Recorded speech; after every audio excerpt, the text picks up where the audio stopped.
Bem, meus amigos e minhas amigas, hoje é sábado 3 de junho de 2023, de volta aos vídeos aqui no canal do portal Contra a Prosa, contando com sua paciência, com sua contribuição e colaboração para fazer com que este canal cresça mais. Hoje nós vamos mudar um pouco a tonalidade temática, vamos agora para temas mais universais, até chegarmos então aqui ao que eu quero, que é a melhoria, a qualidade de vida de nós baianos e brasileiros também. Eu queria começar com vocês hoje sobre a questão, por exemplo, da evolução violenta pela qual passa a internet brasileira e mundial. Minha gente, as barreiras que dividem países estão sendo devastadas pela evolução da internet. Mas principalmente as barreiras linguísticas. Sim, as startups, as grandes empresas mundiais que trabalham, vivem e cada dia mais enriquecem com a questão da evolução da internet, eles estão investindo em pesquisas moderníssimas, né?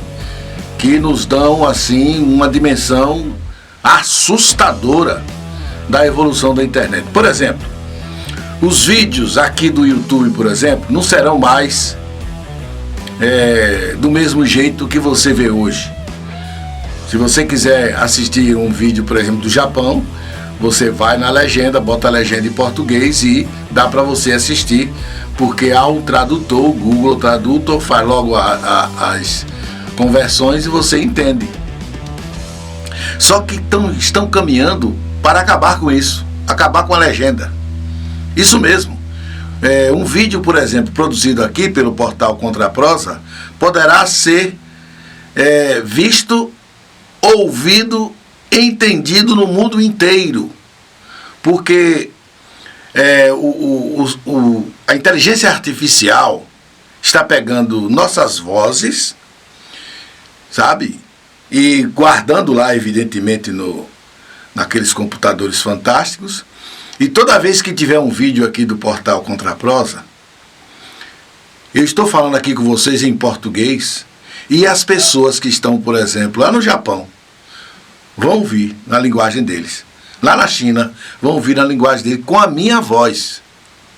Não é com a voz do computador transformada, não. É a minha voz gravada e quando eu falar aqui uma palavra em português, estarei falando também uma palavra, por exemplo, em coreano, com a mesma voz. Então qualquer pessoa, de qualquer lugar do mundo, dentro de algum tempo, poderá assistir vídeos de qualquer lugar do planeta e entendê-los perfeitamente. Agora, tem algumas coisinhas aí que ainda não estão, digamos assim, definidas. Por exemplo, as ironias, as metáforas, né? Como é que o tradutor vai fazer para que o outro lado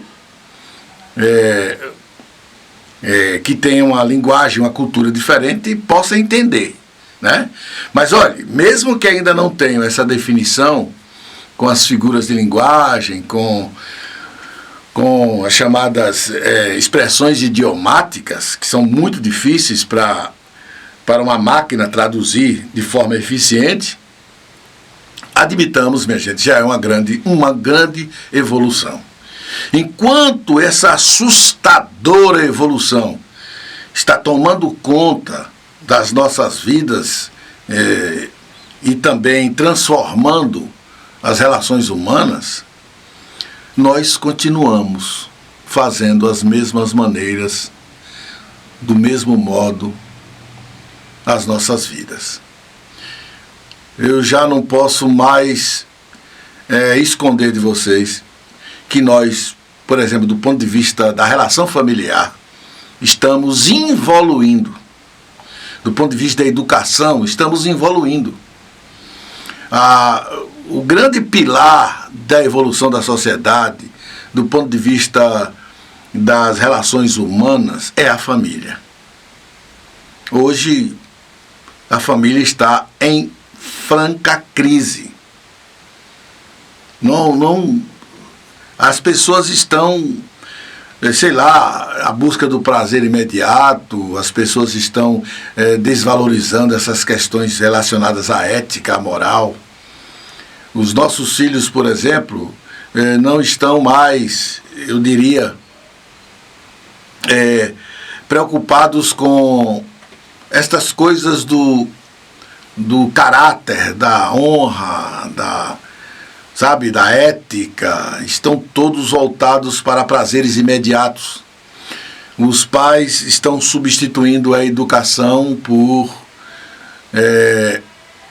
discursos aparentemente modernos que, na verdade, escondem aquela coisa que é fugir da responsabilidade. Nós nascemos para educar. Os pais existem no mundo para educar os filhos. E eles precisam colocar na cabeça dos filhos que há limites em tudo, certo? Que há o outro. Eu sei que muita gente vai dizer, mas nós evoluímos, hoje a mulher tem muito mais liberdade, hoje... Sim, eu sei que essa coisa, por exemplo, do combate à discriminação da mulher, do combate à discriminação dos povos originários. Tudo isso é evolução, mas ao mesmo tempo que ocorre essa evolução, ou estão usando esta evolução para justificar coisas incríveis. Eu estou vendo filhos, vi uma cena incrível no aeroporto um dia, do menino dar um tapa na cara do pai, né?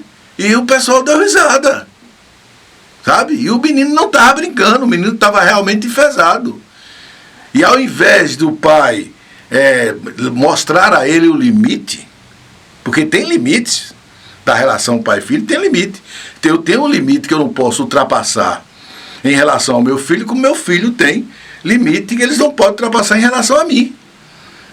Então esse respeito mútuo está terminando, está acabando. Além dessa questão da família estar desnorteada, e talvez por isso a educação está, sabe?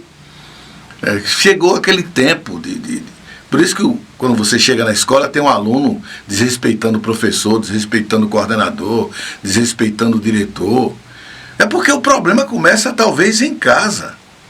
Esse problema está começando em casa.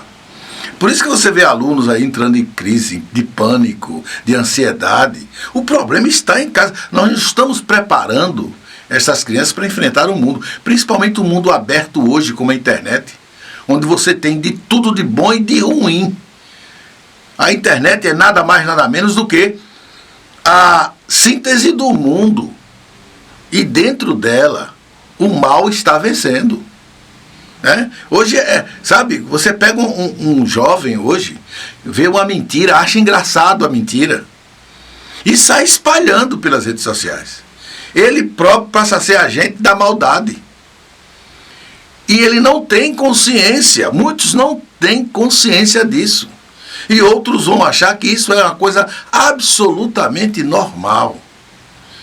Então, a gente pergunta, essa semana, por exemplo, os professores lá irritados porque os resultados não estão saindo. Há professores em sala de aula dedicados de fato, há aqueles que não estão nem aí, que é só emprego mesmo, mas há uma maioria preocupada com a educação que está indo para o ralo. E aí, sabe, os questionamentos, as discussões começam em tudo, a gente percebe que não é um problema exclusivo da educação, não é só a educação. A nossa sociedade está passando por um processo de decadência moral e ética. As pessoas não sabem ou perderam a noção do limite, perderam a noção do que é certo e do que é errado. E ao mesmo tempo, em torno de tudo isso, nós temos uma evolução tecnológica fantástica. E eu não sei onde vai parar. Porque essa evolução tecnológica na mão dos bons é uma coisa. Essa evolução tecnológica na mão dos maus é outra completamente diferente. De forma, minha gente, que a gente fica preocupado. Por exemplo, essa semana, no noticiário, vocês viram aí no noticiário, que o governo fez aquela estrutura de 37 ministérios e um único homem na presidência da Câmara dos Deputados impôs as suas condições. E são condições éticas? São condições morais? Não. É o troca-troca, é o toma lá da cá. Quer dizer, nós estamos em pleno século XXI. Elegemos 513 deputados, 81 senadores, um governador para cada estado, um presidente da República e vários outros cargos, inclusive de prefeituras aí pelo mundo afora, de Câmara de Vereadores.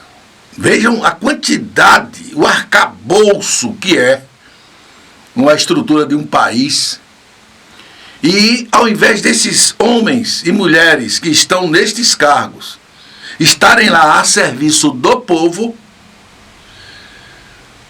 o governo tem que usar o próprio Estado para, literalmente, vamos falar a palavra certa, comprar o próprio Estado. É uma autofagia. O Estado comprando o próprio Estado para supostamente beneficiar o povo.